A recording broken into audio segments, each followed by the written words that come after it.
Racist cop attacks black elder woman on her own porch. Not knowing her son is the police chief. A quiet neighborhood is disrupted by an officer's outburst. What he doesn't know about his victim will change everything. And if you cherish your family and love stories like this, don't forget to subscribe to our channel and avoid 10 years of bad luck. The morning sun cast long shadows across Maple Street, a quiet residential area in Atlanta where well-maintained houses line both sides of the road. Mary Johnson stood on her front porch, weathered hands gripping a green watering can as she tended to her carefully arranged collection of petunias and marigolds. At 72, she had lived in this house for over 4 decades, becoming a fixture of the neighborhood. Mrs. Peterson from next door waved as she collected her morning paper. "Those flowers are looking beautiful, Mary," she called out. Mary smiled and waved back, adjusting her reading glasses with her free hand. The neighborhood had changed over the years, but Mary remained constant, spending her mornings tending to her garden while exchanging pleasantries with passing neighbors. The screech of tires broke through the morning calm.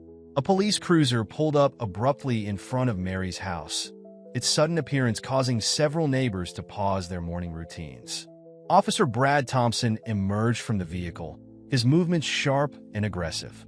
He didn't bother closing the car door as he strode up Mary's walkway, his hand resting on his holster. "Ma'am, step away from the railing," Thompson barked, taking the porch steps 2 at a time. Mary froze, the watering can trembling slightly in her grip. Water dripped onto the wooden boards beneath her feet. "Officer, is something wrong?" Mary's voice remained steady, though her heart began to race. She had lived through the civil rights era and recognized the look in Thompson's eyes, a look that made her stomach clench with familiar dread. "We received reports of suspicious activity at this address," Thompson announced loudly, making sure his voice carried to the growing number of onlookers. "Intelligence suggests this location is being used as a drop point for narcotics." Mary's eyes widened behind her glasses. "There must be some mistake. I've lived here for 40 years. I'm just watering my flowers." She gestured to the blooming plants that lined her porch railing. Thompson stepped closer, his badge catching the morning light. "Put down the watering can and place your hands where I can see them." His tone carried an edge that made it clear he wouldn't tolerate any argument. "Officer, please." Mary tried again, slowly setting down the watering can. "You can check my house. I have nothing to hide. I'm just a retired schoolteacher." "Ma'am, I said hands where I can see them." Thompson's voice rose sharply. He moved forward, reaching for Mary's arm. Mrs. Peterson called out from her yard. "Officer, there's been a mistake. Mary Johnson is a respected member of this community." Thompson ignored the protest, his grip tightening on Mary's arm. She winced, trying to maintain her balance on legs that weren't as steady as they used to be. "Sir, you're hurting me," she said, her dignity intact despite the fear in her voice. "Stop resisting," Thompson shouted, though Mary had done nothing of the sort. With a sudden movement, he pushed her backward, apparently interpreting her attempt to steady herself as defiance. Time seemed to slow as Mary lost her balance. Her hip struck the porch railing first, then she crumpled to the wooden floor. The impact drove the air from her lungs in a sharp gasp. Her glasses clattered across the boards, coming to rest against one of her flower pots. Shouts erupted from the gathered neighbors. Mrs. Peterson was already on her phone, her hands shaking as she dialed 911. Other residents moved toward the porch, their faces a mixture of shock and outrage. Mary lay still, pain radiating through her hip and ass. "Hold her." The morning sun that had seemed so pleasant moments ago now felt harsh and exposing. Around her, the perfect piece of her morning lay shattered like her reading glasses, broken pieces scattered across the porch she had swept just hours before. Thompson stood over her, his hand still on his holster, apparently realizing that the situation had escalated beyond his control. But instead of offering help, he keyed his radio. "Dispatch, I need backup at 1242 Maple Street. Subject is down following resistance to questioning." The gathered crowd grew larger, phones recording the scene as Mary Johnson, a pillar of the community, lay injured on her own front porch, surrounded by the flowers she had tended so carefully just moments before. Marcus Johnson's police cruiser turned on a Maple Street just as the ambulance's sirens faded in the distance. His shift had ended, and he'd been heading home when the call came through his radio. A disturbance at his mother's address. The growing crowd around his childhood home made his chest tighten with apprehension. He recognized faces as he stepped out of his vehicle. Neighbors he'd known since childhood, now wearing expressions of barely contained anger and distress. Mrs. Peterson rushed to meet him, her usually composed demeanor cracking. "Marcus, thank God you're here," she said, gripping his arm. "It was horrible. That officer, he just pushed her down. She wasn't doing anything wrong." The word hit Marcus like a physical blow. He pushed through the crowd, his police uniform creating a path as people recognized him not as Chief Johnson, but as Mary's son. The porch, where he'd spent countless summer evenings as a child, now bore signs of violence. A broken pair of reading glasses, an overturned watering can, water still pooling around scattered petals. "Where is she?" His voice came out rougher than intended. Someone pointed toward Mrs. Peterson's house, where they'd taken Mary to wait for the ambulance. Marcus moved quickly, his training warring with his personal anguish. Each step felt heavier than the last. He found his mother seated in Mrs. Peterson's living room, an ice pack pressed to her hip. The sight of her, this woman who had raised him alone, who had never shown weakness, looking small and shaken, sent a surge of emotion through him that he struggled to contain. "Mom," he managed, kneeling beside her. Up close, he could see the bruising beginning to form on her arm where Thompson had grabbed her. Mary tried to smile, but it didn't reach her eyes. "Marcus, honey, you didn't have to come. I'm fine, just a little shaken up." But Marcus saw the tremor in her hands, noticed how she winced when she shifted position. His mother, who had taught third grade for 30 years, who volunteered at the church every Sunday, who had never even had a parking ticket, had been assaulted on her own property by one of his officers. "Who was it?" he asked, although he'd already heard Thompson's name whispered among the neighbors outside. He needed to hear it officially, needed to maintain some semblance of professional protocol, even as rage burned in his chest. "Officer Thompson," Mary said quietly. "Badge number 6274. She recited the information with the careful precision she'd always taught him to use in important matters. Even now, she was thinking like a teacher, making sure to get the details right. Marcus stood, pacing the familiar floral wallpapered room. Every instinct screamed at him to find Thompson immediately, but he knew he had to handle this by the book. Any procedural mistake could jeopardize the case against Thompson. "Chief," one of his sergeants called from the doorway. "Officer Thompson has already filed his report. Claims she was resisting questioning during a drug investigation." The words hung in the air like poison. Marcus watched his mother's face crumple slightly before she caught herself, straightening her spine despite the pain. She'd faced accusations before, relived through decades of prejudice, but this was different. This had happened at her home, her sanctuary. A drug investigation? Marcus's voice was dangerously quiet. Of Mary Johnson? The woman who's lived here for 40 years? Who hosts the neighborhood watch meetings? The sergeant shifted uncomfortably. "That's what's in the report, sir." Marcus felt the weight of his badge, suddenly heavy against his chest. He'd worked his way up through the ranks, believing he could change things from the inside. Now, facing his mother's injured dignity, he questioned every compromise he'd made along the way. "Marcus," Mary called softly, reading his thoughts as she'd always been able to do. "Don't do anything rash. Handle this the right way." He turned to her, seeing both the strength and vulnerability in her eyes. She'd taught him to face injustice with dignity, to fight with intelligence rather than anger. But she never had to teach him how to handle seeing her hurt by the very system he devoted his life to upholding. The paramedics arrived at Mrs. Peterson's door, and Marcus stepped back to let them work. He watched them assess his mother's injuries, each when she tried to hide feeling like a personal failure. He'd risen to become chief of police, yet he couldn't protect his own mother from police brutality. As they helped Mary onto the stretcher, Marcus made a silent promise. This wouldn't be another incident buried in paperwork and procedural delays. Whatever the cost to his career, his relationships within the force or his own comfortable beliefs about the system, justice would be served. His mother caught his hand as they wheeled her past. "Remember who you are," she whispered. "You're not just a police chief. You're my son." Marcus squeezed her hand, then watched as they loaded her into the ambulance. Around him, neighbors recorded everything on their phones, their quiet anger palpable. He knew by nightfall, this incident would be all over social media, adding his mother's name to a list that was already far too long. The fluorescent lights of Atlanta General Hospital cast harsh shadows across the hallway where Marcus stood, watching through the window as nurses tended to his mother.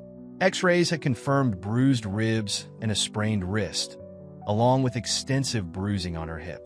Each medical term the doctor listed felt like an indictment of the system he represented. The waiting room had filled with familiar faces from the neighborhood. Church members clutched well-worn Bibles, former students, now adults with children of their own, brought flowers, and Mrs. Peterson coordinated a meal schedule on her tablet. The community's response was swift and unified, their presence a silent testament to Mary Johnson's impact on their lives. "We're not letting this slide, Chief Johnson," Reverend Barnes said quietly, standing beside Marcus. "Your mother has taught half this neighborhood's children. She's brought casseroles to every funeral, attended every graduation. This time, they picked the wrong person to mistreat." Marcus nodded, his jaw tight. His phone hadn't stopped buzzing. Calls from the mayor's office, text messages from fellow officers, news outlets requesting statements. But one message stood out. Brad Thompson, requesting to meet in the hospital cafeteria. "I'll stay with her," Mrs. Peterson offered, noting Marcus's internal struggle. "She's resting now anyway." The hospital cafeteria was nearly empty at this hour. Brad Thompson sat alone at a corner table, still in uniform, his coffee untouched.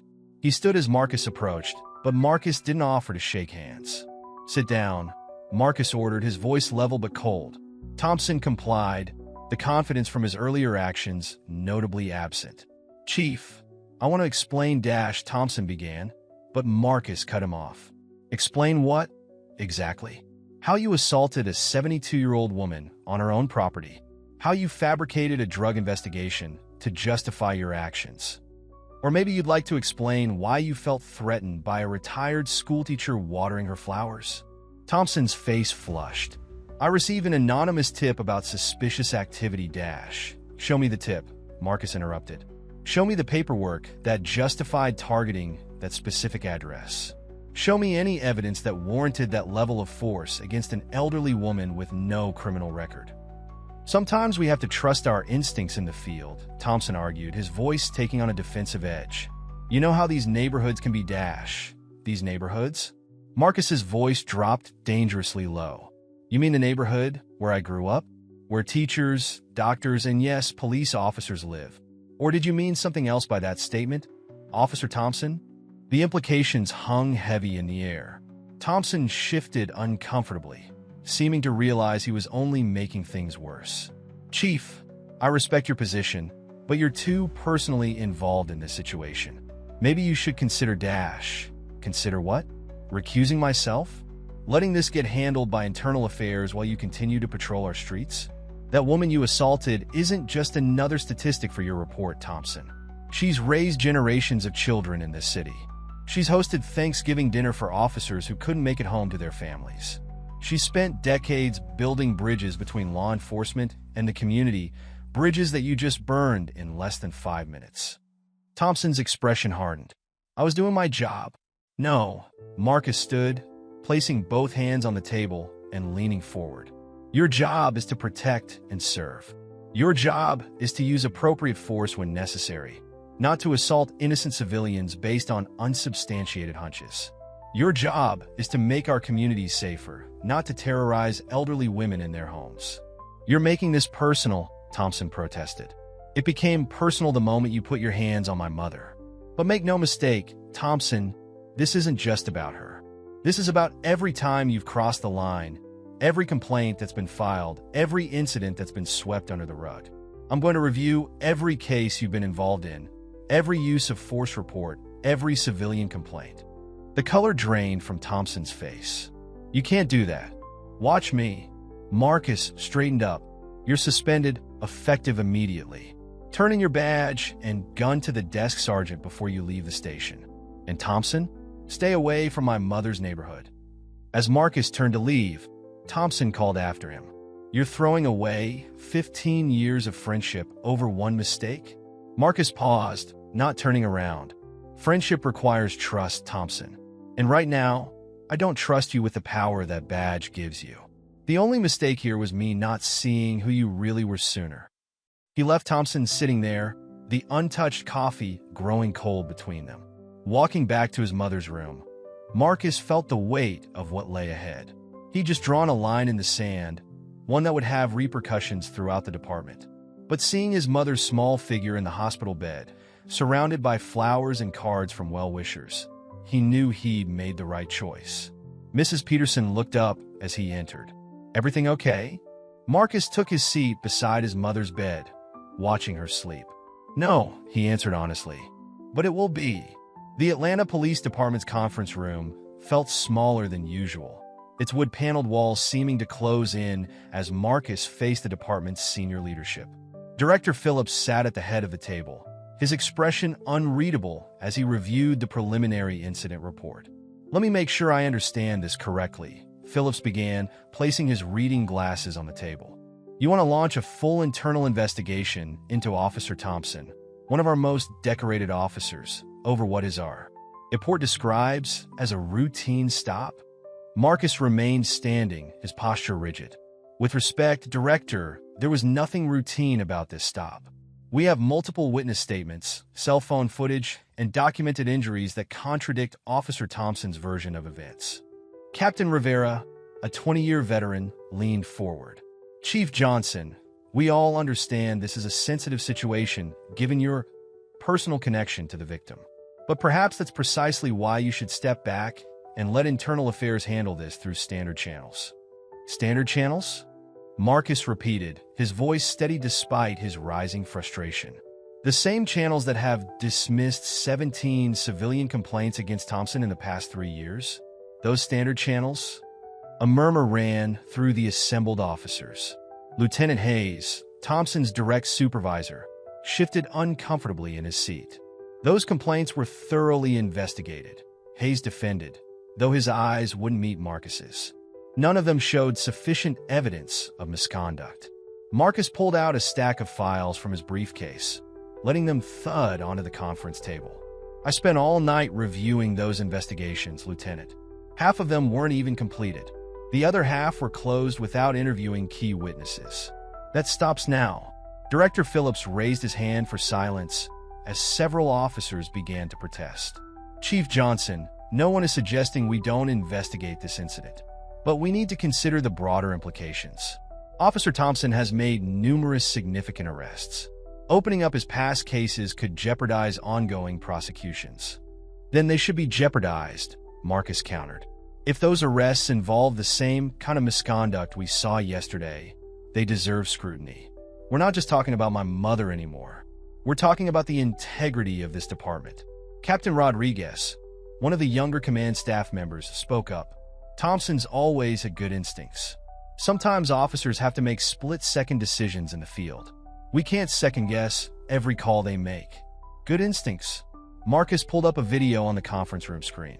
"This is footage from yesterday. Please explain to me what instincts justified assaulting an elderly woman watering her flowers. Show me the threat that required immediate physical force." The room fell silent as they watched the incident unfold. Several officers looked away before the video ended. "We all know the climate right now," Lieutenant Hayes finally said.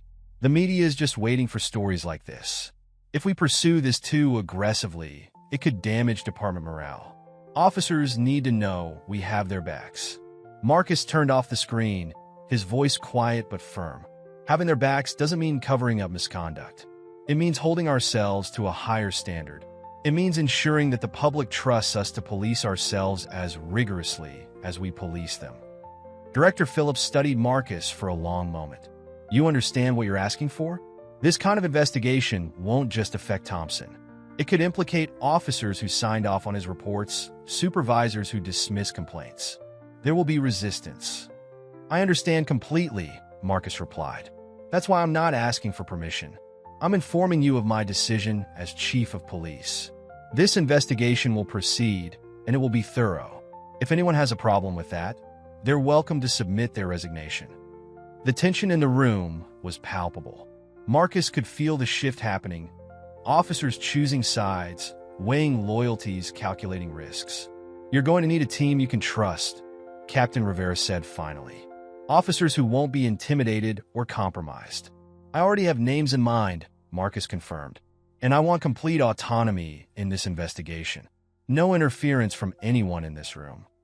Director Phillips removed his glasses, cleaning them slowly with his handkerchief. You're putting your career on the line, Johnson. There are powerful people who won't appreciate this kind of scrutiny. My career isn't what matters here, Marcus replied. What matters is that yesterday, a citizen of Atlanta was assaulted by someone sworn to protect her. If we can't address that honestly and thoroughly, then none of our careers in law enforcement are worth preserving. He gathered his files, straightening them with deliberate care. I'll have my team assembled by end of day. I expect full cooperation from all departments. Any attempt to obstruct this investigation will be treated as serious misconduct. As Marcus turned to leave, Director Phillips called out, Chief Johnson, whatever we find, there's no going back from this. You understand that. Marcus paused at the door, thinking of his mother in her hospital bed, of the trust broken in an instant on that sunny porch. Some things shouldn't be gone back from, Director. Sometimes moving forward is the only ethical choice. The door closed behind him with a final click, leaving the room in heavy silence. Through the glass walls, he could see officers in the bullpen pretending not to watch, already wondering which side of history they would end up on. His phone buzzed, another message from Thompson, which he deleted without reading. The time for explanations and excuses was over. Now was the time for action, for the kind of change his mother had always taught him to believe in. The community center bustled with activity as Mary Johnson sat at the front of the room, her cane resting against her chair. Despite her injuries, she'd insisted on attending the emergency meeting called by local activists. The crowd that filled every seat and lined the walls represented a cross-section of Atlanta. Longtime residents, young activists, religious leaders, and concerned citizens. Sarah Washington, leader of Citizens for Police Accountability, stood beside Mary, addressing the packed room. What happened to Mrs. Johnson isn't an isolated incident. It's part of a pattern, one that's been ignored for too long. But this time, they chose the wrong person to victimize. Mary adjusted her new glasses, surveying the faces before her. Some she'd taught in elementary school, others she knew from church or neighborhood gatherings. All wore expressions of determined support. I never wanted to be a symbol, Mary spoke, her voice carrying the same authority that had commanded classrooms for decades. But if what happened to me can help prevent this from happening to someone else's mother, someone else's grandmother, then I have a responsibility to speak up. Camera crews from local news stations captured every word. The story had exploded overnight. Cell phone footage of the incident had gone viral, accompanied by headlines highlighting the irony of a police chief's mother becoming a victim of police brutality. We're organizing a peaceful protest, Sarah continued, distributing flyers. Starting at Mrs. Johnson's house, marching to police headquarters. We need to show them this isn't going away. Reverend Barnes raised his hand. We need to be strategic about this. Mrs. Johnson's son is trying to do the right thing from inside the system. We don't want to make his position more difficult. My son, Mary interrupted firmly, knows exactly where I stand. Marcus understands that change requires pressure from both inside and outside the system. He's doing his part. We need to do ours. The meeting continued as organizers discussed logistics, social media strategies, and safety measures. Mary listened intently, occasionally offering suggestions drawn from her years of civil rights experience. Her presence lent gravity to the proceedings.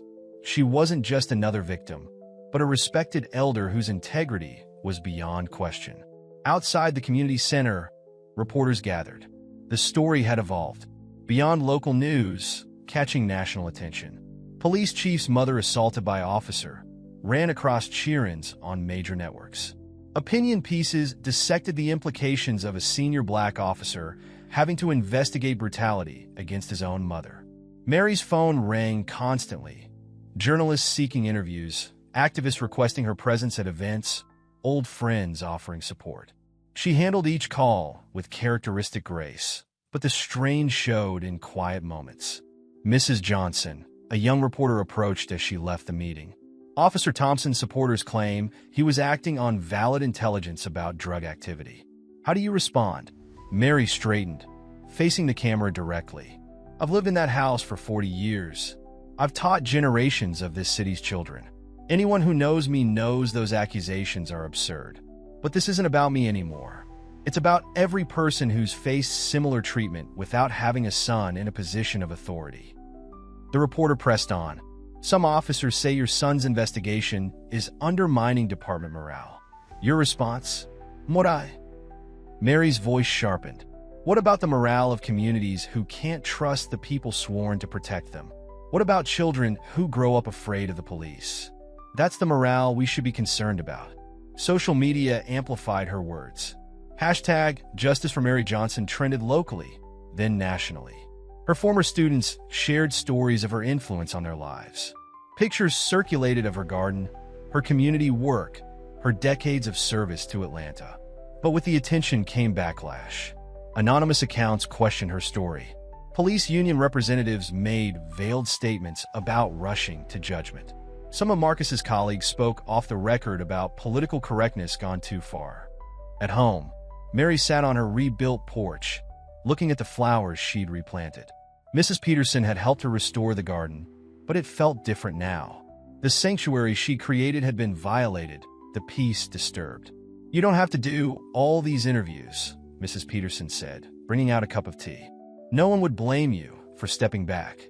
Mary sipped her tea, watching protesters gather peacefully on the sidewalk with their signs. When I was teaching, I always told my students that education isn't just about learning facts. It's about standing up for what's right, even when it's difficult.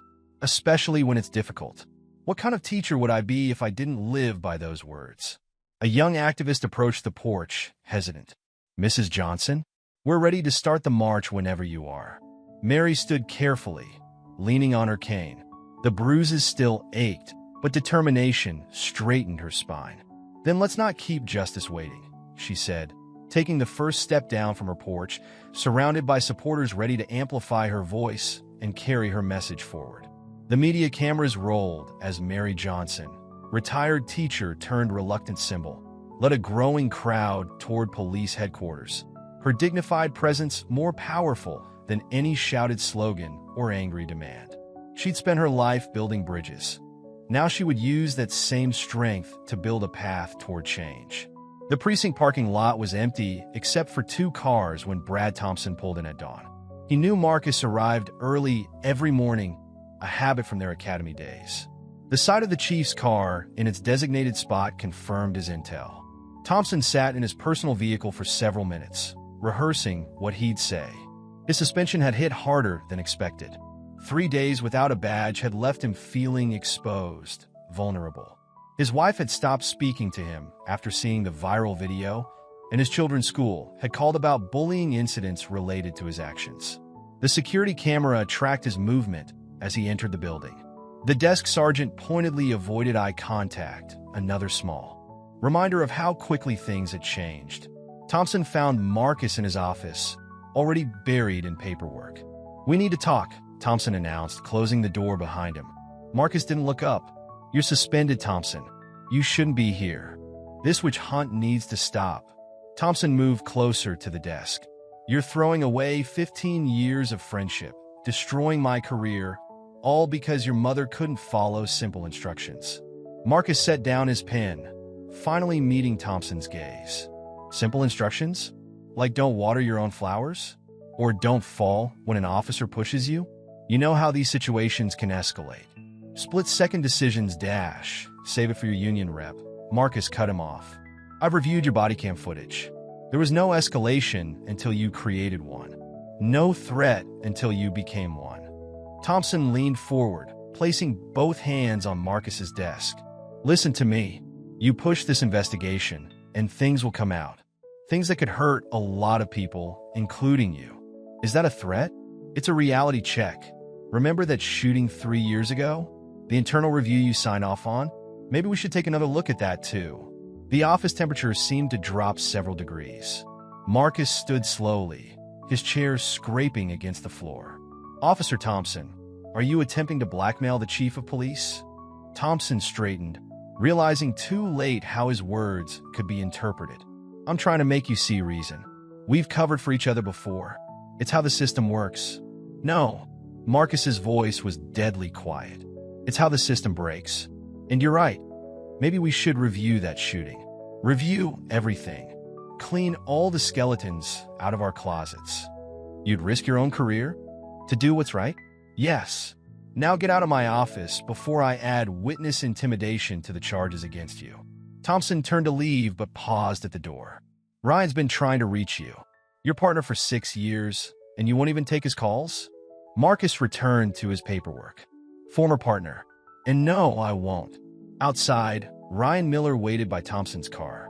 The detective looked uncomfortable, shifting his weight from foot to foot. Any luck? Thompson shook his head. He's not backing down. You need to talk to him, Ryan. Make him see reason. I've tried. He won't answer my calls. Ryan ran a hand through his graying hair. This whole thing's a mess, Brad. That video, it doesn't look good. It's one incident too many. Ryan's voice hardened.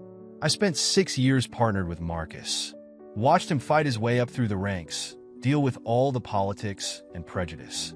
And now I have to choose between loyalty to him and the thin blue line. You know what happens if he digs too deep? How many cases could be compromised? How many convictions overturned? Maybe they should be. Ryan stepped back. I've been thinking about that drug bust last summer. The one where you found evidence after the initial search. I signed that report. Thompson grabbed Ryan's arm. We all did what we had to do. You can't go soft now. Ryan pulled away. No, what we did was wrong.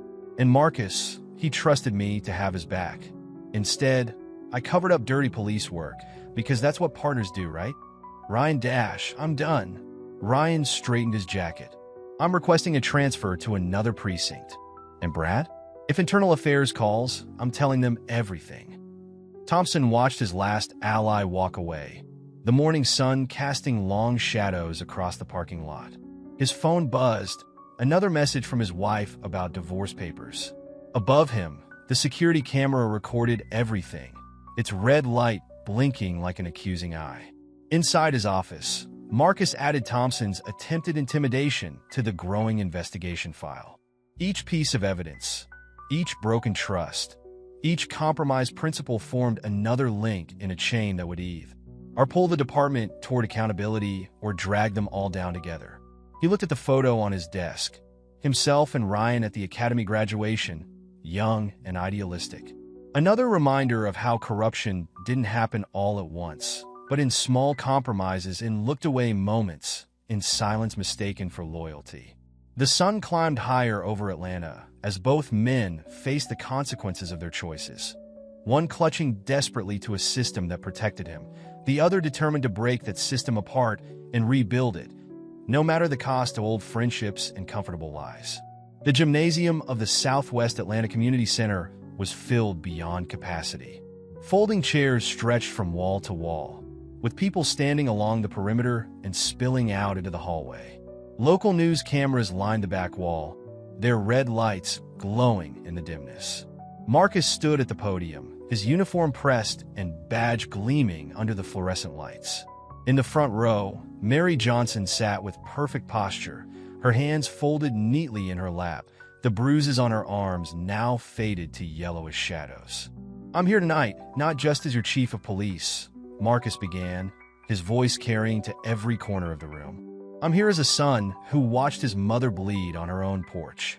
I'm here as a black man who understands the fear that comes with any police interaction. And I'm here as a law enforcement officer who believes that the system can and must change. The room fell silent, hundreds of people leaning forward to catch every word. For too long, we've accepted a culture of silence. We've allowed brotherhood to become a shield for misconduct. We've watched good officers stay quiet while bad ones abuse their power. That ends now." He pulled out a stack of papers from his briefcase. "In the past week, our investigation has uncovered 47 incidents of excessive force involving Officer Thompson. 47 times when complaints were filed and dismissed. 47 families who never received justice." Murmurs rippled through the crowd. Several older residents nodded, their own experiences reflected in those numbers.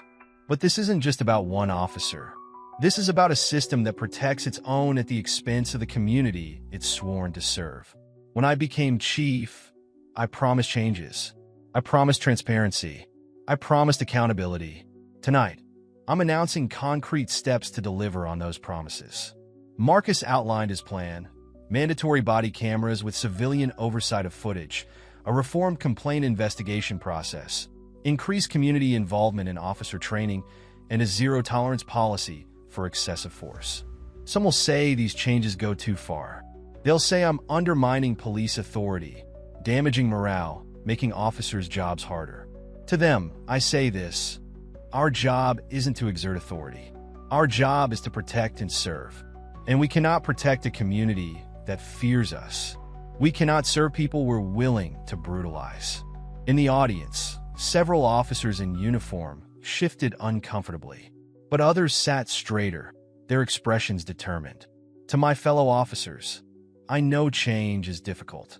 I know it's easier to look away, to maintain the status quo. But I ask you to remember why you first put on the badge. Was it to silence the vulnerable? To protect the powerful? Or was it to make a difference, to help people, to serve something greater than yourself? Mary Johnson dabbed at her eyes with a handkerchief, pride evident in her expression.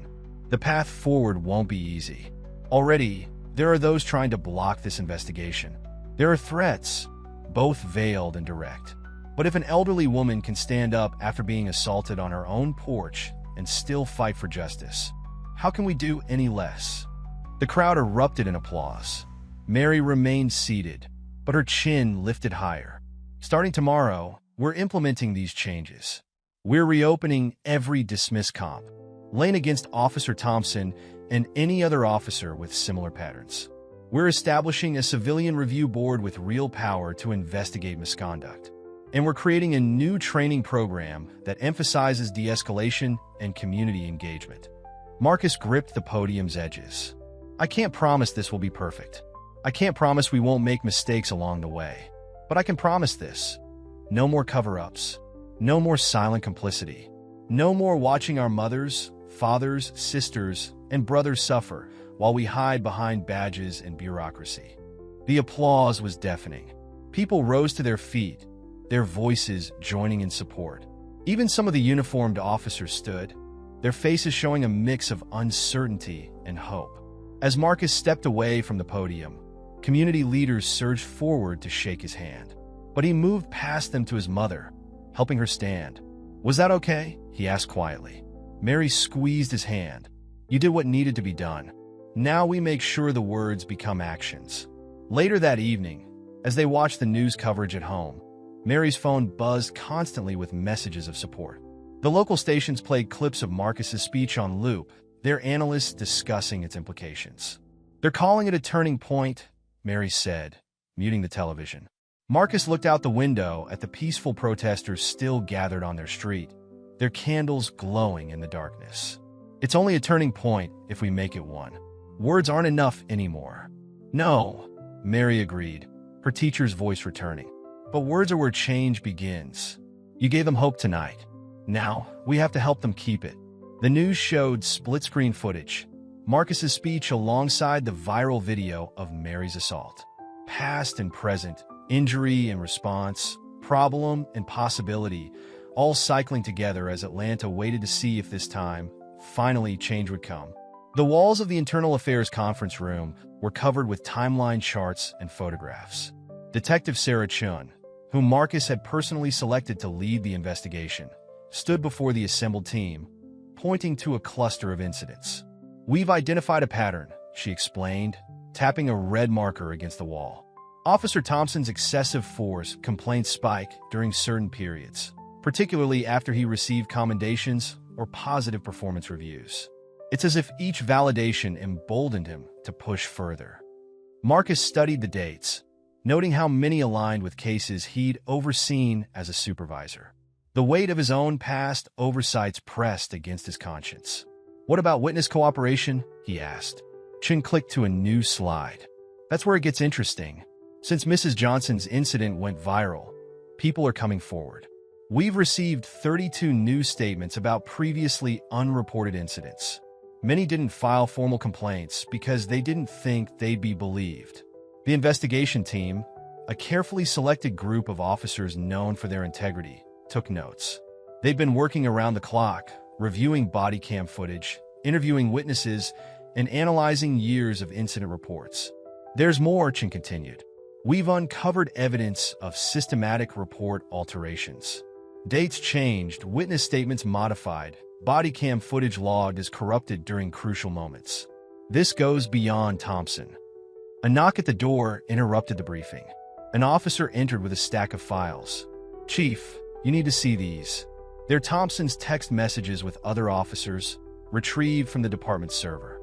Marcus began reading, his expression darkening. The messages revealed a network of cover-ups, officers warning each other about internal reviews, coordinating their stories after incidents of misconduct. "How deep does this go?" he asked, though he already suspected the answer. "We've identified 17 officers directly involved, vetted in covering up Thompson's actions," Chin replied, "including 3 supervisors and 1 internal affairs investigator." The room fell silent as the implications sank in. This wasn't just about one officer anymore. It was about a culture of corruption that had infected multiple levels of the department. Later that evening, Marcus visited his mother's house. Mary sat in her favorite armchair, a well-worn Bible in her lap, but her eyes were fixed on the evening news playing silently on the television. "How are you holding up?" he asked, taking a seat across from her. Mary adjusted her glasses. "I keep seeing his face," she admitted quietly. "Every time I step onto that porch, I remember how quickly everything changed, how helpless I felt." Marcus leaned forward, his elbows on his knees. "We're making progress, Mom. The investigation dash. Will it be enough?" Mary interrupted, her voice carrying an edge of fear he rarely heard. "I've lived through too many investigations that went nowhere, too many promises of change that faded away. What happens when the cameras leave? When people stop paying attention?" "This is different," Marcus insisted. "We have evidence, witnesses, documentation dash. Brad Thompson has a family," Mary said, surprising him with the change of subject. "Did you know his daughter is in my Sunday school class? She hasn't been there since it happened. Another child carrying the weight of adult failures."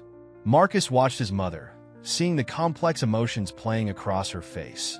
Anger at her attacker mixed with concern for his children. Fear of injustice alongside hope for change. "What do you need from me?" he asked softly. Mary said aside her Bible. "I need the truth, Marcus. Not just about what happened to me, but about all of it. Every person Thompson hurt, every officer who looked away, every system that failed. The whole truth, no matter how ugly. Even if it implicates people we know, people we trusted, especially then." Mary's voice grew stronger. "Real change doesn't come from handling things quietly, from protecting reputations. It comes from facing hard truths and demanding better." Marcus nodded, thinking of the evidence mounting in the conference room, the web of corruption spreading across his department like a stain. "Some of the officers," he said carefully, "they're arguing that exposing everything will damage public trust in law enforcement." Mary's laugh held no humor. Trust was damaged every time they chose silence over justice. Every time they protected their own instead of the public. "You can't heal what you won't acknowledge." She stood slowly, walking to the window. Outside, a small group of supporters maintained their vigil, holding signs demanding justice. "They're not just here for me anymore," she observed. "They're here because finally someone in power is listening. Don't stop now, Marcus, no matter how difficult it gets." Marcus joined her at the window, seeing the determination in her reflection.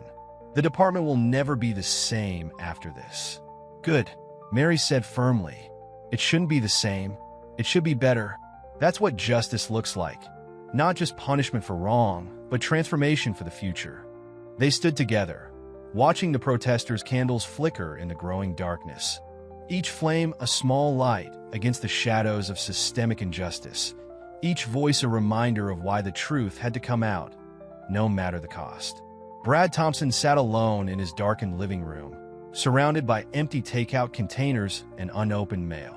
The TV played news coverage of the investigation silently. His own face appeared periodically, alongside footage of Mary Johnson's assault. His phone buzzed with another text from his lawyer, warning him to stay quiet as more evidence emerged. The anonymous threats had started 3 days ago. First online, then notes left on his car, and finally a brick through his kitchen window. His wife had taken the kids to her other's house, leaving only a brief note about filing for divorce. The silence in the house felt like a physical presence. A knock at the door made him jump. Through the peephole, he saw Ryan Miller standing on his porch, looking uncomfortable. "What do you want?" Thompson called through the door. "They're closing in, Brad." Ryan's voice was tight. Chin's team found the altered reports. They know about the database access, the deleted footage. Everything's unraveling. Thompson leaned his forehead against the door. "Are you wearing a wire?" "No, but I've been called to testify tomorrow. I can't lie for you anymore. We're supposed to be brothers in blue dash. Brothers don't let brothers abuse power." Ryan cut him off. "I've spent the last week reading every complaint filed against you, seeing the pattern I help hide. Do you even remember the Williams case? The teenage boy you roughed up for looking suspicious?" Thompson's hands clenched into fists. "Everything I did was to maintain order, to show strength dash, to feel powerful," Ryan finished. "That's what this was always about, wasn't it? The rush of dominance, of making people fear you. Well, congratulations. Now everyone fears you, and you're about to lose everything because of it." Footsteps indicated Ryan's departure. Thompson slumped to the floor, his back against the door. On the TV, Marcus Johnson was announcing new findings in the investigation. Across town, in the evidence room of the Internal Affairs Division, Marcus and Detective Chen reviewed the latest discoveries. "We found these in a locked drawer in Thompson's desk," Chen explained, spreading out a series of unofficial reports. He kept detailed notes of every incident, times, locations, witnesses. But the official reports tell completely different stories. Marcus examined the documents. He was creating his own record? More like trophies, Chen suggested. "Look at the language he uses. Subject displayed appropriate fear response. Civilian properly subdued. Dominance established." This isn't police work. It's a power trip documented in real time. The evidence painted a disturbing picture. Thompson hadn't just been breaking rules. He'd been systematically abusing his authority, targeting vulnerable individuals, and meticulously recording his actions in a private log. "There's more," Chen continued, pulling up digital records.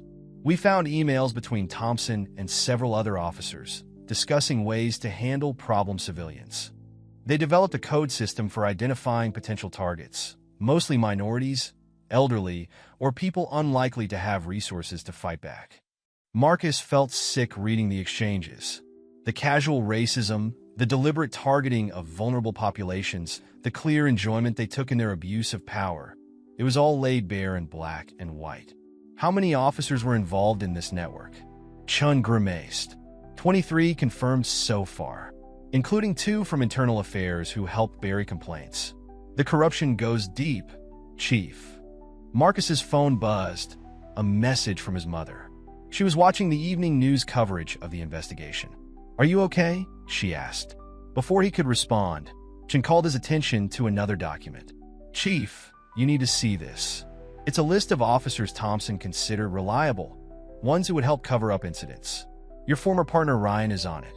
Marcus stared at Ryan's name, remembering years of partnership, shared dangers, trusted friendship. How many times had Ryan known about Thompson's actions and stayed silent? How many abuses had he helped conceal? "Give me everything Ryan signed off on," Marcus ordered. "Every report, every review, every piece of paperwork." As the team worked, Marcus's phone buzzed again. This time it was Thompson himself. "We need to talk. One last time, for old time's sake." Marcus showed the message to Chun. He's desperate, cornered, and dangerous, Chun added. The psychological profile we've built suggests he's most volatile when he feels powerless. We should increase security around your mother's house. Marcus nodded, already making the call to dispatch additional patrols to Mary's neighborhood. The investigation was reaching its climax, and Thompson's increasing isolation made him unpredictable. In his empty house, Thompson watched another news update about the investigation. His service weapon lay on the coffee table, the one piece of police equipment he hadn't surrendered during his suspension. His phone showed dozens of missed calls from his lawyer, his union rep, his estranged wife. He picked up the gun, feeling its weight. Years of power and control were slipping through his fingers. The carefully constructed system that had protected him was crumbling. And somewhere in Atlanta, Mary Johnson was becoming a symbol of everything he'd fought against: accountability, change, justice. Thompson placed the gun back on the table. Not yet. He still had one card to play, one last attempt to regain control. If Marcus wouldn't listen to reason, maybe he'd listen to threats. After all, everyone had secrets they wanted to keep buried. The courthouse steps were crowded with media, protesters, and citizens as Brad Thompson was led in wearing handcuffs. His once pristine uniform had been replaced by a suit that seemed to hang loosely on his frame, weeks of isolation and stress evident in his appearance. Inside the courtroom, Mary Johnson sat in the front row, her back straight, her eyes fixed forward. Marcus sat beside her, both of them watching as Thompson and his attorney approached the defense table. The evidence had been overwhelming. Over 60 documented cases of excessive force, dozens of falsified reports, and a network of corruption that had led to multiple indictments within the department. District Attorney Caroline Martinez stood before Judge Henderson, her voice clear and unwavering. Your Honor, the state has reached a plea agreement with the defendant. In exchange for Mr. Thompson's full cooperation in ongoing investigations against other officers, he agrees to plead guilty to assault, official oppression, and conspiracy to obstruct justice. The judge leaned forward. And the recommended sentence? 15 years, Your Honor. No possibility of early parole. A murmur ran through the courtroom. Thompson's shoulders slumped visibly, the reality of his situation finally sinking in. Judge Henderson turned to Thompson. Before I accept this plea, I want to hear from Mrs. Johnson. Ma'am, would you like to make a statement? Mary rose slowly, using her cane for support. The courtroom fell silent as she made her way to the podium. She adjusted her glasses, looking directly at Thompson for the first time since the assault. I've spent 50 years teaching children about justice, she began. Teaching them that actions have consequences, that truth matters, that doing the right thing isn't always easy, but it's always necessary. Mr. Thompson, you didn't just assault me that day. You assaulted everything I've spent my life teaching. You betrayed not only your badge, but the basic trust that holds communities together. Thompson couldn't meet her gaze, his eyes fixed on the table before him. But this isn't just about you anymore, Mary continued. It's about every officer who looked away, every system that protected you, every person who suffered in silence because they thought justice wasn't possible. Today proves them wrong. Today shows that change can come, even if it takes more courage than we think we have. She paused, her voice growing stronger. I forgive you, Mr. Thompson, not because you deserve it, but because hatred corrodes the vessel that carries it. My prayer is that you use your time to reflect, to change, to understand the true meaning of service and protection. The silence in the courtroom was profound as Mary returned to her seat. Judge Henderson cleared his throat, visibly Oved. Mr. Thompson, please rise, he ordered. This court accepts your plea and the recommended sentence. However, I want to add something to the record. Your actions represent the worst betrayal of public trust. You were given authority to protect, and you used it to terrorize. You were granted power to serve, and you used it to dominate. The damage you've done extends far beyond Mrs. Johnson's injuries. It reaches into the very fabric of community trust in law enforcement.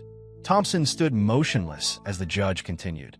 Therefore, in addition to your prison sentence, I am ordering that your pension be forfeit, with the funds directed to a newly established community oversight board. Furthermore, you will be permanently barred from any law enforcement or security position upon release. Bailiff, please take the defendant into custody. As Thompson was led away, Marcus squeezed his mother's hand. Outside, cheers erupted from the crowd when the sentence was announced. But the work wasn't finished. In the following weeks, the investigation led to 27 more officers being charged, 3 supervisors retiring in disgrace, and a complete overhaul of the department's oversight procedures. Mary's case became a catalyst for change, studied in police academies as an example of how corruption flourishes when good people stay silent. 1 month after the sentencing, Marcus stood on his mother's porch, watching her tend to her flowers. New security cameras monitored the street, but they weren't the only change. Neighbors stopped by regularly to check on Mary. Young activists sought her advice, and police cadets visited to learn from her experience. "The garden's looking beautiful again," Marcus observed.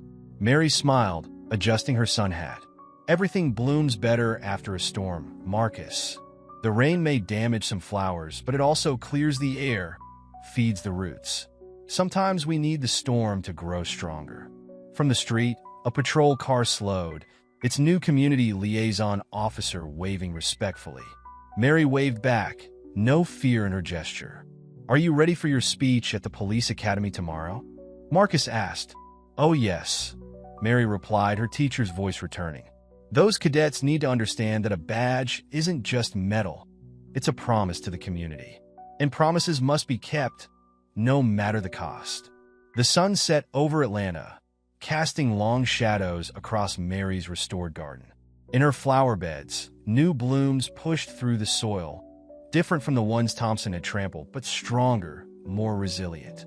Like the community they represented, they had weathered the storm and emerged transformed, ready to grow toward a more just tomorrow.